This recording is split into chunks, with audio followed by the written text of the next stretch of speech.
عليكم ورحمة الله وبركاته. الحمد لله رب العالمين والعاقبة للمتقين ولا عدوان إلا على الظالمين وأشهد أن لا إله إلا الله وحده لا شريك له وأشهد أن محمدا عبده ورسوله. قال الله تبارك وتعالى إن الله لا يغفر أن يشرك به ويغفر ما دون ذلك لمن يشاء ومن يشرك بالله فقد ضل ضلالا بعيدا. رب اشرح لي صدري ويسر لي امري واحلل عقدة من لساني يفقهوا قولي. رب يسر ولا تعسر وتمم بالخير. سبحانك لا علم لنا الا ما علمتنا انك انت العليم الحكيم. اللهم ارنا الحق حقا وارزقنا اتباعه وارنا الباطل باطلا وارزقنا اجتنابه. اللهم رب زدني علما. اللهم امين.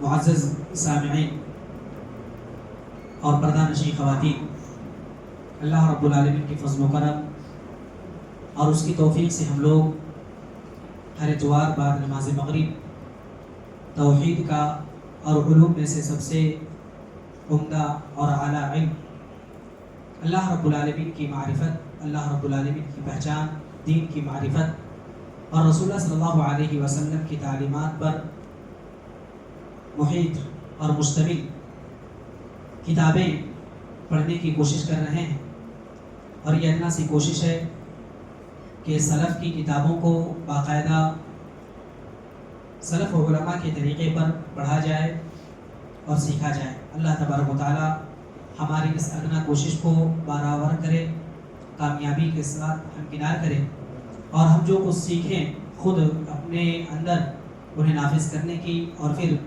معاشرے کی اصلاح کی ہمیں اسی کی روشنی میں توفیق عطا فرمائے، آمین یا رب العالمین۔ جیسا کہ معلوم ہے، نواقض الاسلام شیخ الاسلام محمد بن عبد الوہاب رحمہ اللہ کی مایہ ناز کتاب کا درس ہو رہا ہے، اور یہ 6واں درس ہے، اور اس کی شرح بہت سارے علماء نے کی ہے۔ ان میں سے ایک ابھی باحیات فضیلت الشیخ صالح الفوزان حفظہ اللہ ہیں، لہٰذا اس کی شرح بہت زیادہ نہ اس میں طویل ہے اور نہ بہت زیادہ مختصر ہے، لیکن اتنا ہے، اتنی باتیں ہیں کہ اس کے ذریعے سے اس کتاب کو آسانی کے ساتھ سمجھ سکیں۔ اور جیسا کہ اس سے پہلے 5 دروس میں اس کی وضاحت بھی ہوئی۔ پچھلے درس میں آخری بات یہ چل رہی تھی کہ اللہ رب العالمین کے ساتھ شرک کرنا یہ نواقض اسلام میں سب سے پہلا ہے اور سب سے خطرناک ہے۔ ایسا یہ عمل ہے کہ اس سے انسان ملت سے، اسلام سے، دین سے خارج ہو جاتا ہے، اور اس سلسلے میں 2 گروہ ہیں۔ ایک خوارج کا جو چھوٹے گناہ کی وجہ سے بھی تکفیر کرتا ہے، اور دوسرا گروہ ہے مرجیہ کا، کہ اسلام میں داخل ہونے کے بعد چھوٹے بڑے کسی بھی گناہ سے کوئی فرق نہیں پڑتا۔ اور ایک وسط ہے، اس امت کے اسلاف کا عقیدہ، اس امت کے اسلاف کا منہج اور طریقہ وہ یہ ہے کہ انسان کو اسلام سے خارج کر دینے والے کچھ ایسے کام ہیں، کچھ ایسے افعال ہیں جو دین سے نکال دیتے ہیں، اور کچھ ایسے گناہ بھی ہیں جو ان کے اعمال میں ان سے فرق تو پڑتا ہے، اور اگر بغیر توبہ کے، بغیر مغفرت کے وفات ہو گئی تو اس کی وجہ سے جہنم میں سزا بھی بھگتیں گے، لیکن توحید کی برکت سے، ایمان کی برکت سے وہ ضرور ایک نہ ایک دن جنت میں داخل ہوں گے۔ اسی فرق کو بتایا جا رہا تھا۔ پھر صالح الفوزان حفظ اللہ کہتے ہیں وَهُنَاكَ فَرُوقٌ كَثِيرٌ بَيْنَ الشِّرْكِ الْأَكْبَرِ وَالشِّرْكِ الْأَصْغَرِ، اور اسی کو شرک اکبر اور شرک اصغر کہا جاتا ہے۔ یعنی شرک کہا جاتا ہے، لیکن چھوٹے کچھ شرک ہیں جو کرنے کی وجہ سے اسلام سے انسان خارج نہیں ہوتا۔ انشاءاللہ العزیز انہیں کی تفصیل آ جائے گی۔ کہتے ہیں کہ شرک اکبر یہ ملت سے خارج کر دیتا ہے، جبکہ شرک اصغر ملت سے، اسلام سے خارج نہیں کرتا، لیکن بڑے گناہوں میں سے ہے، اور اس کی وجہ سے انسان شرک اکبر کی طرف دھیرے دھیرے چلا جاتا ہے۔ اسی طرح سے شرک اکبر کرنے کی وجہ سے انسان کے سارے اعمال برباد ہو جاتے ہیں، جبکہ شرک اصغر چھوٹا شرک کرنے کی وجہ سے انسان کے سارے اعمال تو برباد نہیں ہوتے، لیکن جس عمل کے اندر وہ شرک پایا جاتا ہے وہ عمل برباد ہو جاتا ہے، جیسے ریا ہے، دکھاوا ہے وغیرہ۔ اسی طرح سے شرک اکبر کی وجہ سے اگر اسلامی حکومت ہو، اسلامی خلافت ہو، تو اس کا مال اور اس کا خون حلال ہو جاتا ہے، لہٰذا اس سے جہاد اور اس سے قتال بھی جائز ہے، جبکہ شرک اصغر کی وجہ سے اس کا خون اور مال محفوظ رہتا ہے اور اسلام سے وہ خارج نہیں ہوتا۔ اور اس کے دلائل پھر بہت سارے دلائل بھی یہاں پر ذکر کیے ہیں۔ اب یہ بات ہے کہ شرک اصغر کس کو کہتے ہیں؟ تو شرک اصغر کا موٹا موٹا ڈیفینیشن یہ ہے کہ شریعت میں اس کو قرآن میں یا حدیث میں شرک کہا گیا ہو، کہیں پر شرک اصغر کا نام نہ ہو، اس کے باوجود ایسے گناہ کرنے کی وجہ سے اس انسان کی طرف اسلام کو منسوب کیا گیا ہو، ایمان کو منسوب کیا گیا ہو، اس کو مومن یا اسی طرح سے مسلمان کہا گیا ہو اور اس کی تکفیر نہ کی گئی ہو، کچھ ایسے اعمال ہیں جس کے کرنے کی وجہ سے بھی اللہ کے رسول صلی اللہ علیہ وسلم نے ایسے شخص کو مشرک نہیں کہا ہے۔ مثال کے طور پر جیسا کہ ریاکاری بتایا، اور اسی طرح سے اللہ کے علاوہ کسی اور کی قسم کھانا ہے، اللہ کے علاوہ کسی اور کی قسم کھانا ہے، تو قسم کھانا یہ شرک ہے، لیکن شرک اصغر ہے۔ اسی طرح سے کسی کا قتل کر دینا، یہ بھی بعض نے شرک کہا ہے، بعض حدیثوں میں شرک کا لفظ بھی آیا ہے، تو اس طرح سے کیا ہے، یہ شرک تو کہا جائے گا، یا بعض میں کفر کا لفظ بھی کہا گیا ہے، جیسے سباب المسلم فسوق وقتالہ کفر، اللہ کے رسول صلی اللہ علیہ وسلم نے صاف الفاظ میں کہا ہے کہ کسی مسلمان کو گالی دینا یہ فسق ہے، فجور ہے، گناہ کا کام ہے، وقتالہ کفر، اور اس کا قتل کر دینا یہ کفر ہے، لیکن کفر کون سا؟ ملت سے خارج کر دینا نہیں، بلکہ ایسا کفر ہے جس کو سلف کہتے ہیں، علماء کہتے ہیں کفر دون کفر، یعنی کفر بڑے والے کفر سے چھوٹا ہے۔ انہی گناہوں کو، انہی خطاؤں کو کیا کہا جاتا ہے؟ شرک اصغر یا کفر اصغر۔ اب یہ جو بات ہوئی شرک کے تعلق سے، پچھلے دروس میں باقاعدہ شرک نہیں بخشا جائے گا، اور شرک اتنا بڑا گناہ ہے کہ اللہ رب العالمین آخرت میں کبھی بھی اس کو جنت کی خوشبو بھی نہیں ملے گی، اللہ تعالیٰ کبھی بھی اس کو جنت کی خوشبو سے لطف اندوز ہونے کا موقع نہیں دے گا۔ تو اب یہاں پر بعض شبہات ہیں جو قبروں کے پجاری اور اسی طرح سے اولیاء اللہ یا صالحین کی عبادت کرنے والے یہاں پر پیش کرتے ہیں، شبہات ہیں، اعتراضات ہیں، تو ان کو ذکر کرنے کے بعد صالح الفوزان حفظہ اللہ جوابات دیتے ہیں۔ کہتے ہیں کہ کچھ ایسے شبہات ہیں جو لا کر کے سامنے پیش کرتے ہیں یہ لوگ، اور کہتے ہیں کہ دیکھو شرک کرنے کی وجہ سے، یہی جو اعمال ہم کر رہے ہیں وہ شرک نہیں ہے جس کی وجہ سے اللہ رب العالمین ہمارے اوپر جنت کو حرام کر دے گا، ایسی بات نہیں ہے۔ سب سے پہلی بات وہ کہتے ہیں کہ شرک یہ صرف اور صرف بتوں کی عبادت کا نام ہے، بتوں کو اگر پوجا جائے، بتوں کی عبادت کی جائے تو یہ شرک ہے، اور اگر بتوں کے علاوہ کسی اور کی عبادت ہو، کسی اور کے سامنے سجدہ ریز ہو جائے، کسی اور سے اگر مدد مانگے، کسی اور کو اگر مشکل کشا سمجھے، یہ شرک نہیں ہے، بلکہ یہ تو وسیلہ ہے، وسیلہ تلاش کرنا ہے۔ اور شبہات کے طور پر کیا پیش کرتے ہیں؟ سورہ مائدہ کی آیت نمبر 35 جو بہت ہی مشہور معروف آیت ہے، یا ایھا الذین آمنوا اتقوا اللہ وابتغوا الیہ الوسیلہ، کہتے ہیں کہ اللہ کی طرف وسیلہ تلاش کرو، اور وسیلہ کیا ہے؟ ان چیزوں کو وسیلہ بنا لیتے ہیں، ان چیزوں کو کہتے ہیں کہ ہم ان کو وسیلہ بناتے ہیں، لہٰذا یہاں پر شبہ ڈال دیتے ہیں، اعتراض کرتے ہیں، جس کی وجہ سے بعض توحید والے کنفیوژن کے شکار ہو جاتے ہیں۔ تو جواب دیتے ہوئے کہتے ہیں والجواب علی هذه الشبهة، کہتے ہیں شبہے کا جواب بہت ہی آسان ہے، وہ یہ، اور اس سے پہلے تمام کتابوں میں جو اس سے پہلے پڑھی گئی ہیں، کشف الشبہات ہو، القواعد الاربعہ ہو، یا اصول ثلاثہ، تینوں کتابوں میں باقاعدہ اس کا مکمل جواب بھی دیا گیا ہے۔ اس کے باوجود سلف کا یہ طریقہ ہے کہ ہر کتاب میں جب بھی اس کا ذکر آئے تو مکمل طور پر بیان کرتے ہیں۔ یہاں پر بھی اسی طرح سے کچھ میں صرف حوالے کو یا کچھ حدیثوں کو اور کچھ اسی طرح سے دلیلوں کو چھوڑ کر کے ساری باتیں پیش کروں گا انشاءاللہ العزیز۔ کہتے ہیں کہ وہ لوگ جن سے اللہ کے رسول صلی اللہ علیہ وسلم نے قتال کیا، جن سے جہاد کیا، جن کے خون اور مال کو حرام حلال سمجھا، ان میں سے ایسے لوگ تھے جو بتوں کی عبادت کرتے تھے، کچھ ایسے سے تھے جو بتوں کے علاوہ چیزوں کی عبادت کرتے تھے، جیسے کوئی پتھر کی عبادت کرتا، کوئی درخت کی عبادت کرتا، جھاڑ کی عبادت کرتا۔ ان میں سے کچھ ایسے تھے جو فرشتوں کی عبادت کرتے تھے، ان میں سے کچھ ایسے تھے جو اولیاء کی عبادت کرتے تھے، کچھ صالحین کی عبادت کرتے تھے۔ کہتے ہیں کہ ایسے لوگ جن کو اللہ کے رسول صلی اللہ علیہ وسلم نے کافر سمجھا، جن کو اللہ کے رسول صلی اللہ علیہ وسلم نے مشرک سمجھا، وہ لوگ صرف بتوں کی عبادت کرنے والے نہیں تھے، مختلف چیزوں کی عبادت کرنے والے تھے، اس کے باوجود اللہ تبارک و تعالیٰ نے ان کے بارے میں کیا کہا؟ وَيَعْبُدُونَ مِن دُونِ اللَّهِ مَا لَا يَضُرُّهُمْ وَلَا يَنفَعُهُمْ وَيَقُولُونَ هَؤُلَاءِ شُفَعَاؤُنَا عِندَ اللَّهِ. جب آپ کہتے ہیں کہ وہ ہمارے لیے شفاعت کرنے والے ہیں، ہم ان کو وسیلہ بناتے ہیں، تو اللہ رب العالمین نے ان کے سلسلے میں جو اللہ کے رسول صلی اللہ علیہ وسلم کے زمانے میں کافر تھے، مشرک تھے، ان کے بارے میں بھی یہی کہا جو آپ کہتے ہیں. وہ یہ کہتے تھے کہ یہ لوگ ہمارے لیے شفاعت کرنے والے. اللہ رب العالمین نے کہا یہ ایسی چیزوں کی عبادت کرتے ہیں جو نہ انہیں نفع پہنچاتے ہیں اور نفع پہنچاتی ہے نہ ہی نقصان. اسی طرح سے مثال دیتے ہوئے کہا نصارہ کیا کرتے تھے؟ بت کی عبادت کرتے تھے؟ نہیں، یہ اللہ کے بڑے نبی اور رسول، اللہ کے رسول صلی اللہ علیہ وسلم سے پہلے آنے والے رسول یعنی عیسیٰ علیہ السلام کی عبادت کرتے تھے. وہ لوگ بتوں کی عبادت نہیں کرتے تھے. تو یہ کہا جائے کہ وہ لوگ بھی مشرک نہیں ہیں؟ ایسا کوئی کہنے والا ہے؟ سوال کرتے ہیں اور خود ہی جواب دیتے نہیں، کوئی ایسا کہنے والا نہیں ہے، بلکہ اللہ کے علاوہ کسی چیز کی عبادت کی جائے وہ شرک ہے، وہ شرک ہے. لہٰذا ان لوگوں کی عبادت صرف بتوں کے سلسلے میں نہیں تھی، بلکہ ان کی عبادت بتوں کے علاوہ دوسری چیزوں میں بھی تھی، جیسا کہ یہاں پر بیان کیا.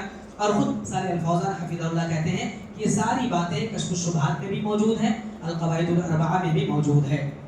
القواعد الاربعہ میں بھی موجود ہے. وہ کیا ہے کہ جو لوگ اللہ کے رسول صلی اللہ علیہ وسلم کے زمانے میں موجود تھے، جن سے اللہ کے رسول صلی اللہ علیہ وسلم نے جہاد کیا، قتال کیا، اللہ کے رسول صلی اللہ علیہ وسلم نے ان کے درمیان فرق نہیں کیا کہ کون بتوں کی عبادت کرتا ہے اور کون بتوں کے علاوہ دوسری چیزوں کی، اولیاء کی اور صالحین کی عبادت کرتا ہے. ان سے لڑائی کی جائے، ان سے نہ کی جائے، ایسی کوئی بات نہیں. ایک بات. دوسری بات، دوسرا شبہ پیش کرتے ہیں، کہتے ہیں کہ ہم ان کی عبادت جب کرتے ہیں یا ان کے سامنے سجدہ کرتے ہیں، اولیاء کے سامنے، صالحین کی طرف، صالحین کے سامنے، وہ نفع اور نقصان کے مالک نہیں ہیں. ہم یہ سمجھتے ہیں. کیا کہتے ہیں؟ ہم یہ سمجھتے ہیں کہ وہ نفع نہیں دے سکتے، وہ نقصان نہیں پہنچا سکتے، ہمیں فائدہ بھی نہیں پہنچا سکتے، نقصان بھی نہیں پہنچا سکتے. بس ہم اس لیے عبادت کرتے ہیں یا اس لیے ان کے سامنے جھکتے ہیں، اس لیے ان کے لیے منت مانتے ہیں کیونکہ وہ ہمارے لیے شفاعت کریں گے، اور اس لیے ہم ان کے لیے ذبح کرتے ہیں تاکہ وہ اللہ کے یہاں ہمیں قریب کر دے، اللہ سے قریب کر دے. بس اسی وجہ سے، کچھ اور نہیں. جبکہ پہلے کے لوگ کیا کہتے ہیں؟ یہ لوگ، جبکہ پہلے کے لوگ باقاعدہ ان چیزوں کے سلسلے میں عقیدہ رکھتے تھے کہ یہ چیزیں اللہ کے یہاں نفع پہنچا سکتی ہیں اور نقصان پہنچا سکتی ہیں، جبکہ ہم اس کا عقیدہ نہیں رکھتے. اور ہم تو یہ عقیدہ رکھتے ہیں نفع پہنچانے والا، نقصان پہنچانے والا صرف اللہ کی ذات ہے. لہٰذا ان کو جو ہم ان کے لیے سجدے کرتے ہیں، ان کے لیے ہم چڑھاوا چڑھاتے ہیں یا ان کو خوش کرنے کی کوشش کرتے ہیں، صرف اور صرف وجہ سے لیکن اتخذناہم شفعاء کہ ہمارے لیے شفاعت کرتے ہیں. تو صالح الفوزان حفظ اللہ جواب دیتے ہیں کہ جو چیزیں ذکر کی جا رہی ہیں یہ ساری چیزیں اللہ تبارک و تعالیٰ نے مشرکین کے سلسلے میں بیان فرمائی. کیا ہے؟ وَيَقُولُونَ هَؤُلَاءِ شُفَعَاؤُنَا. لمبی آیت ہے، صرف یہ ٹکڑا میں ذکر کر رہا ہوں. وَيَقُولُونَ هَؤُلَاءِ شُفَعَاؤُنَا عِندَ اللَّهِ.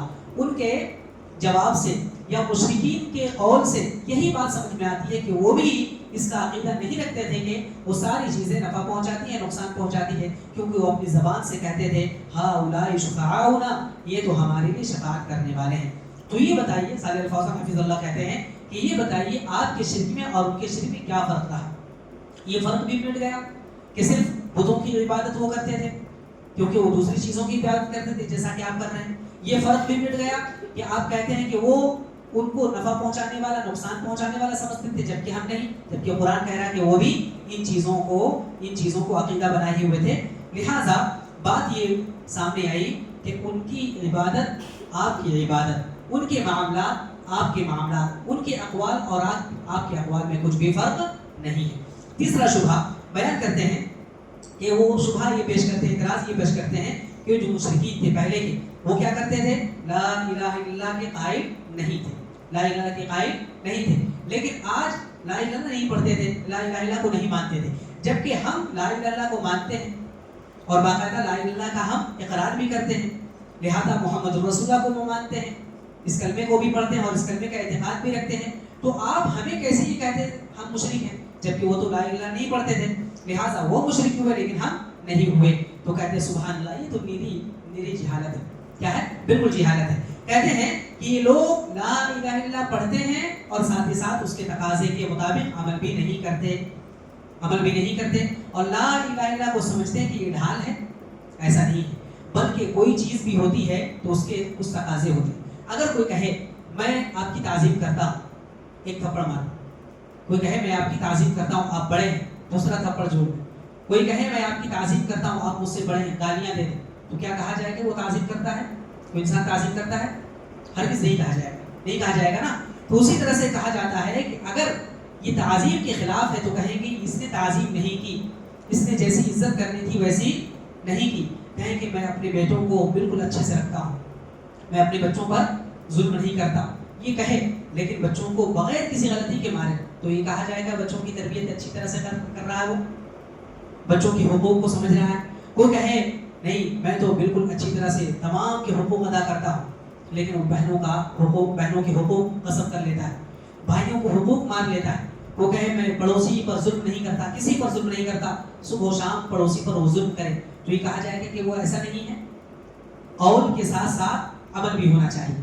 تو کہتے ہیں کہ وہ لوگ اس بات کو سمجھتے تھے کہ لا الہ الا اللہ کا معنی کیا ہے، اس لیے اس کا اقرار نہیں کرتے تھے، لیکن آپ تو لا الہ الا اللہ بھی پڑھتے ہیں اور اس کے تقاضے کے مطابق عمل بھی نہیں کرتے. لا الہ الا اللہ کا معنی تو یہی ہوا کہ وہ اچھی طرح سے سمجھتے کہ لا الہ الا اللہ کا معنی کیا ہے، اس لیے وہ کہتے تھے. جب اللہ کے رسول صلی اللہ علیہ وسلم نے کہا قولوا لا الہ الا اللہ تفلحوا، لا الہ کہو کامیاب ہو جاؤ، تو انہوں نے کیا کہا اجعل الالہۃ الہ واحدہ، لا الہ کا معنی تمام معبودوں کو ہٹا کر صرف ایک معبود کی پرستش کرنا، ایک معبود کی عبادت کرنا، سارے معبودوں کو اکٹھا کر دینا، وہ کہتے تھے. لہٰذا انہوں نے لا الہ کا معنی سمجھا تھا، اسی لیے انہوں نے لا الہ کا اقرار نہیں کیا. اور یہ تو جہالت والی بات ہوگی. کہتے ہیں وَبِجَهْلِهِمْ وَغَبَاوَتِهِمْ، ان کی بے وقوفی ہوگی، ان کی جہالت ہوگی. بہت ہی سخت الفاظ استعمال کر رہے ہیں صالح الفوزان حفظ اللہ. کہتے ہیں بِجَهْلِهِمْ وَغَبَاوَتِهِمْ، کہ ان کی جہالت اور بالکل بے وقوفی کی بات ہوگی کہ دو الگ الگ چیزوں کو، مختلف چیزوں کو، دو اپوزٹ چیزوں کو جمع کرنے کی وہ کوشش کر رہے ہیں. ایک طرف لا الہ الا اللہ بھی پڑھ رہے ہیں اور دوسری طرف غیر اللہ کی عبادت کر رہے ہیں، جبکہ اس بات کو پہلے کے مشرکین اچھی طرح سمجھتے تھے کہ لا الہ الا اللہ کا معنی ہے تمام معبودوں کو چھوڑ کر صرف ایک اللہ کی عبادت کرنا. اسی وجہ سے ابو لہب نے بھی نہیں پڑھا، اسی وجہ سے ابو جہل نے بھی نہیں پڑھا، یہاں تک کہ ابو طالب نے بھی نہیں پڑھا. اور تمام مشرکین نے اسی لیے انکار کر دیا کہ یہ کہتے ہوئے اجعل الالہۃ الہ واحدہ. یہ بات سمجھ میں آ گئی. اس کے بعد ایک شبہ اور پیش کرتے ہیں. کہتے ہیں یہ ان کا کہنا ہے کہ جو مشرکین تھے پہلے کے، وہ شجر کی عبادت کرتے تھے، جھاڑ کی عبادت کرتے تھے، اسی طرح سے پتھروں کی عبادت کرتے تھے، پہاڑوں کی عبادت کرتے تھے، جبکہ ہم صالحین کی عبادت، صالحین جو نیک بندے ہیں ان کو اللہ کی یہ جو چیزیں ہیں، مثال کے طور پر وہ جو عبادت کرتے تھے درخت کی، پتھر کی، ان کا کوئی مقام نہیں، ان کی کوئی اہمیت نہیں ہے، اللہ کے یہاں کوئی اہمیت نہیں. لہٰذا ہم جن کو سمجھتے ہیں شافع، ہم جن کو سمجھتے ہیں اللہ کے یہاں ہمیں قریب کر دیں گے، تو ان کا مقام و مرتبہ ہے، وہ تو نیک لوگ ہیں، وہ تو اچھے لوگ ہیں، اللہ رب العالمین نے ان کے سلسلے میں اچھی باتیں کہی ہیں. لہٰذا ہم اگر ان کو وسیلہ بناتے ہیں تو کوئی حرج کی بات نہیں ہے، جبکہ وہ وسیلہ بناتے تھے تو یہ حرج کی بات تھی، کیونکہ وہ صالح لوگ نہیں تھے اور ہم اس آیت پر مکمل طور پر عمل کرنے والے تھے. وَابْتَغُوا إِلَيْهِ الْوَسِيلَةَ جواب دیتے ہیں. اب جواب سنیے. جواب کہتے ہیں کہ آپ کے وسیلہ کہہ دینے سے وسیلہ نہیں ہو جائے گا. آپ کا یہ کہہ دینا کہ یہ واسطہ ہے، واسطہ نہیں ہو جاتا. آپ اگر مسجد کو، مثال کے طور پر آپ اگر کپڑے کو اگر یہ کہیں قالین ہے، اگر ہاتھ کو کہیں پیر ہے، مان لیا جائے گا؟ نہیں مانا جائے گا. اسی طرح سے وسیلہ اور واسطہ اسی چیز کو مانا جائے گا جو شریعت میں کہا گیا ہے، جس کو اور جس کی صراحت اللہ کے رسول صلی اللہ علیہ وسلم نے کر دی. ایسا نہیں کہ قرآن آپ کے اوپر اترا، جیسا کہ بعض جماعتیں کہتی ہیں اقیم الصلاۃ. اقیم الصلاۃ کا معنی کیا ہے؟ حکومت قائم کرنا. بعض لوگوں نے یہ سمجھ لیا. وآتوا الزکاۃ، زکوٰۃ ادا کرنا، ٹیکس دینا. اب ہم بھی یہ کہہ سکتے ہیں الحمدللہ رب العالمین کا معنی ہے کہ آپ کا جسم اللہ کے لیے آپ قربانی دے دو اپنی. کہہ سکتے ہیں نا؟ اگر آپ اپنے ذہن سے سمجھیں گے، آپ اپنی عقل سے سمجھیں گے، تو میں بھی سمجھ سکتا ہوں، دوسرا انسان بھی سمجھ سکتا ہے. لیکن شریعت یہ ہر ایک کی عقل کے سمجھنے کی چیز نہیں ہے. سمجھی وہی بات جائے گی جو شریعت میں موجود ہے. قرآن کی تفسیر قرآن سے، قرآن کی تفسیر حدیث سے، قرآن کی تفسیر صحابہ کرام کے اقوال سے، قرآن کی تفسیر اللہ کے رسول صلی اللہ علیہ وسلم کے اعمال سے، اللہ کے رسول صلی اللہ علیہ وسلم کے فرامین سے. اس لیے کہتے ہیں کہ شریعت میں کس چیز کو وسیلہ بیان بنایا گیا ہے؟ اللہ رب العالمین کی اطاعت کو بنایا گیا ہے، اللہ رب العالمین کے اوامر کو بجا لانے کو بنایا گیا ہے، اللہ تعالیٰ نے جن چیزوں سے منع کیا ان چیزوں سے بچے رہنے کو وسیلہ قرار دیا گیا ہے، اور ان چیزوں کو وسیلہ بنانا اس سلسلے میں قرآن بھی گواہ ہے اور اسی طرح سے حدیثیں بھی دلالت کرتی ہے. لہٰذا آپ جس کو وسیلہ کہہ دیں اس کو آپ مان سکتے ہیں، لیکن شریعت ماننے کے لیے تیار نہیں ہے. یہ چیز بدعت ہے، باطل ہے، نئی ایجاد ہے. وَلَمْ يَقُلْ بِهِ أَحَدٌ مِنْ أَئِمَّةِ التَّفْسِيرِ، اس کی تفسیر میں کسی مفسر نے ایسا نہیں کہا ہے کہ وسیلہ کا معنی کسی صالح کے پاس، کسی ولی کے پاس جا کر کے اس سے دعا مانگنا. کسی مفسر نے نہیں کہا. صالح الفوزان حفظ اللہ کہتے ہیں جبکہ اس کی تفسیر میں باقاعدہ تفسیر یہ بیان کی گئی اللہ تعالیٰ کی تعظیم، اللہ تعالیٰ کی عبادت، اللہ تعالیٰ کے اوپر ایمان لانے کے ذریعے سے آپ وسیلہ تلاش کر سکتے ہیں. اور صحیح بخاری اور مسلم کی بہت ہی معروف و مشہور روایت ہے وہ کہ 3 لوگوں کا قصہ جو اللہ کے رسول صلی اللہ علیہ وسلم نے بیان کیا. وہاں پر ہر ایک نے اپنے اپنے عمل کو باقاعدہ ظاہر کر کے پیش کر کے وسیلہ تلاش کیا. اس کو وسیلہ کہا جاتا ہے. یہ کہا جائے اللہ ہم نے تیرے اوپر ایمان لایا ہے، اللہ اس ایمان کی وجہ سے میری فلاں مصیبت کو دور کر دے. اللہ میں نے تیرے نبی پر ایمان لایا ہے، نبی پر ایمان لانے کی وجہ سے یہ کام کر دے. اللہ میں تیری کتاب کی تلاوت کر کے آیا ہوں، اللہ میں نے ابھی مغرب کی 3 رکعت نماز پڑھی ہے، اللہ میری سنت بھی نہیں جاتی. اللہ تعالیٰ میں کسی کو اوپر ظلم نہیں کرتا، کسی کا حق نہیں مارتا. اللہ ساری چیزیں جیسے تو نے بتائی ہیں اسی طرح سے میں انجام دیتا ہوں. اللہ اس عمل کے ذریعے سے میرا فلاں کام بنا دے. یہ وسیلہ ہے جس کا یہاں پر ذکر کیا گیا ہے. اس کے بعد آخر میں یہ بیان کرتے ہیں کہ جو لوگ ہیں ان کے سلسلے میں بعض لوگ یہ کہتے ہیں، عذر پیش کرتے ہیں، کہتے ہیں یہ ایسے لوگ ہیں جو باقاعدہ نام لیا انہوں نے، جیسے مزاروں پر چادریں چڑھانا، اسی طرح سے درگاہوں کا طواف کرنا اور قبروں پر سجدہ کرنا. یہ تمام چیزیں جو کرتے ہیں ان کے سلسلے میں بعض لوگ کہتے ہیں کہ یہ نہیں جانتے، جس کی وجہ سے یہ معذور ہے. کہتے ہیں ہرگز نہیں، ایسا ہرگز نہیں ہے، بلکہ یہ کیسے نہیں جانیں گے جبکہ ہر طرف قرآن کی تلاوت کی جا رہی ہے. ہر مسجد میں، ہر درس میں بہت سارے لوگ، بہت سارے علماء اور دعات باقاعدہ شرک سے منع کر رہے ہیں، اور اللہ اور اس کے رسول کے ساتھ، اللہ کے ساتھ کسی کو شریک نہ ماننا یہ بھی بتایا جا رہا ہے. اللہ کے رسول صلی اللہ علیہ وسلم کی رسالت میں کسی کو شریک نہیں کرنا، یہ ساری چیزیں بتائی جا رہی ہیں. اس کے بعد پوری شرح کی ہے وہ کس طرح کہ ہر ایک تک آج قرآن پہنچ چکا ہے، ہر ایک تک قرآن پہنچ چکا ہے. باقاعدہ قرآن کے معنی اور مفاہیم کو بھی سب لوگ سمجھ رہے ہیں. اگر ڈائریکٹ نہیں سمجھ رہے ہیں تو انڈائریکٹ سمجھ رہے ہیں. ترجمہ ہر طرف پھیلا ہوا ہے. علماء ہیں، دعات ہیں، اللہ رب العالمین کے نیک بندے ہیں، لہٰذا ہر ایک پر حجت قائم ہو گئی ہے. لہٰذا جو لوگ قبروں کا طواف کرتے ہیں، مزاروں پر باقاعدہ یہ کرتے ہیں، چادریں چڑھاتے ہیں، ان تمام لوگوں پر بھی یہ حق پہنچ چکا ہے. یہاں تک یہ کہتے ہیں ایسے لوگ بھی یہ عذر پیش کرتے ہیں جو خالص عربی قرآن پڑھتے ہی سمجھ جاتے ہیں. کچھ ایسے ہیں قرآن پڑھتے ہیں دوسروں کے ذریعے سمجھتے ہیں. اسی طرح سے آج سوشل میڈیا کا زمانہ ہے، کہہ رہے ہیں سوشل میڈیا کا زمانہ ہے، لہٰذا سوشل میڈیا میں کوئی یہ عذر پیش نہیں کر سکتا آج کے زمانے میں کہ کسی کو دین کا علم، صحیح علم نہیں پہنچ سکتا. تلاش کرنے سے توفیق ملتی ہے، محنت کرنے سے اللہ رب العالمین راستے آسان کرتا ہے. لہٰذا اگر کوئی شخص ان چیزوں پر عمل نہ کرے اور یہ کہے کہ نہیں عذر ہے، کوئی کہے نہیں ہمارا بہانہ ہے، کوئی کہے نہیں معذور ہے، تو یہ ساری چیزیں قابل قبول نہیں ہیں. کہتے ہیں آج کے زمانے میں یہ ساری چیزیں قابل قبول نہیں ہیں. اس کے بعد چند سوالات یہاں پر پیش کیے ہیں، میں سمجھتا ہوں انشاءاللہ العزیز اس کو اگلے ہفتے کے لیے رکھتے ہیں. اس سلسلے میں ہر ناقص اور ہر ایک پوائنٹ کے بعد بعض سوالات اور جوابات اس کتاب میں پیش کیے گئے ہیں. انشاءاللہ العزیز یہ سوال و جواب کا سیشن اگلے ہفتے اگلے درس میں بیان کیا جائے گا. اللہ تبارک و تعالیٰ سے دعا ہے رب کریم ہم تمام لوگوں کو جو بھی توحید کے تعلق سے ہم پڑھیں ان کو اپنے ذہن و دماغ میں محفوظ رکھنے کی توفیق عطا فرما. اللہ رب العالمین جو شرک اور شرک کے اقسام ہم دیکھ رہے ہیں، اللہ رب العالمین ان کی پہچان اور شناخت ہمیں کرتے ہوئے ان تمام اقسام و انواع سے ہم سب کو بچے رہنے کی توفیق عطا فرمائے. آمین یا رب العالمین. دنیا میں جب تک تو قائم رکھ اللہ رب العالمین توحید پر، سنت پر اور رسول کریم صلی اللہ علیہ وسلم کی اتباع کرتے ہوئے زندہ رکھ. آج ہم جب ہمارا خاتمہ بالخیر نسبت فرما. وآخر دعوانا الحمد لله رب العالمين. سبحانك اللهم وبحمدك أشهد أن لا إله إلا أنت أستغفرك وأتوب إليك. وصلى الله على النبي الكريم. السلام عليكم ورحمة الله وبركاته.